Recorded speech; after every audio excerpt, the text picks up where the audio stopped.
Bonjour à tous, une très belle fin de semaine dans le coup de main pour l'emploi ce matin en allant découvrir un dispositif mis en place au sein des centres AFPA et particulièrement en région PACA.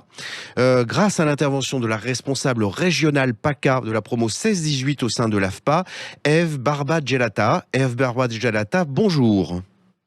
Bonjour. Alors, est-ce que vous pouvez nous expliquer de quoi il retourne avec ce dispositif promo 16-18 ?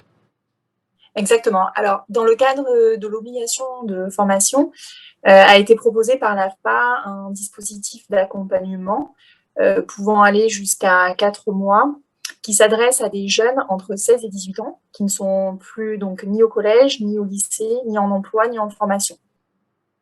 Alors pour les accompagner, pour identifier un projet professionnel, se renforcer sur certaines compétences. Voilà, exactement. Il s'agit aussi si vous voulez, on va leur proposer donc de visiter des plateaux techniques de formation, de faire des immersions également dans des entreprises. Donc, il s'agit là, par la découverte de métiers dont ils ne connaissaient pas forcément l'existence, de les accompagner dans une reprise de confiance en eux.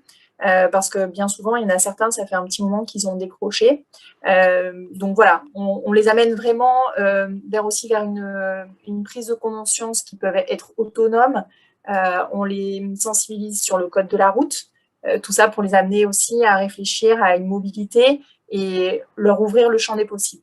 Alors un condensé, si ce n'est explosif, mais en tout cas très très intéressant pour un jeune en 4 mois pour se préparer précisément à un positionnement professionnel beaucoup plus confortable et peut-être beaucoup plus efficace. L'AFPA en région PACA, c'est combien de centres? Alors j'imagine dans les villes les plus importantes. Vous avez combien de centres AFPA en région Alors, PACA? 6 centres. Donc Nice avec une délocalisation à l'agence de Cannes, Oui. Toulon-la-Valette avec une délocalisation vers Fréjus et une préparation pour une délocalisation du dispositif plus vers la région ouest de Toulon, qui permettrait justement de drainer Sifour, La Seyne, Bandol, voilà, jusqu'au Bossé, Sainte-Anne-les-Noces. Dans les terres À également, hein. Marseille, Ouais. voilà. Comment? Dans les terres également, pas simplement que sur la côte. Exactement, Oui. oui, oui, oui.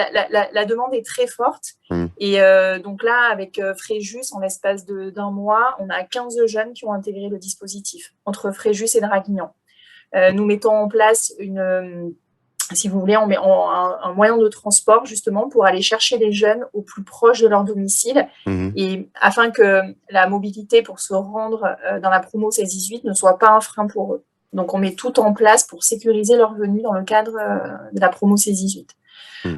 Au niveau de Marseille, donc on a 2 centres, à Marseille-Saint-Jérôme et Marseille-la-Treille, avec prochainement une délocalisation à La Ciotat, Aubagne et Aix-en-Provence. D'accord. Au niveau d'Istres, nous avons la piste donc d'une délocalisation en Arles et à Vitrolles. Avignon-le-Pontet avec une délocalisation à Carpentras, pardon. Et au niveau de Gap, avec une délocalisation possible à Manosque et Digne. Des noms qui font rêver en ce mois de novembre, bien sûr, mais au-delà du rêve, un dispositif vraiment très intéressant pour nos jeunes auditeurs, hein, la promo 16-18, avec une préparation, et encore une fois, 4 mois, ça passe vite, mais ça peut être précieux, précisément, de pouvoir bénéficier de cet accompagnement des centres AFPA. Eve Barba-Gelata, je vous remercie beaucoup, et je vous dis donc à très bientôt. Merci, À au bientôt. plaisir. Au revoir. Au revoir.